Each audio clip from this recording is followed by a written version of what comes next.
How to log into your Facebook account from Instagram. This tutorial shows you how to access your connected Facebook account directly through the Instagram Account Center on your Android device. First, open the Instagram app on your Android device. After that, tap on your profile icon at the bottom right of the screen. From there, tap the three horizontal lines at the top right corner to open your settings. At this point, scroll down and tap on Account Center. In the next step, tap on Connected Experiences to open your connected account settings. Following this, under Profile Info and Access, you'll see the option for Logging in with Accounts. Tap on it.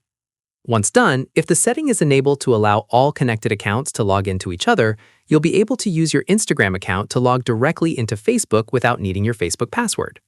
From here, simply select Facebook from the list of connected accounts to log in.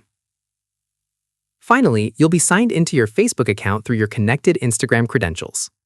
Keep in mind that if this option appears grayed out, that's actually because Meta has made it even easier. Starting from early 2026, all connected accounts are automatically allowed to log into each other by default.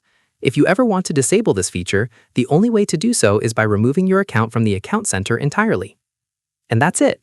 If this guide helped you access your Facebook account through Instagram, give it a like, subscribe for more Facebook tutorials, and tap the bell icon for updates. See you in the next one.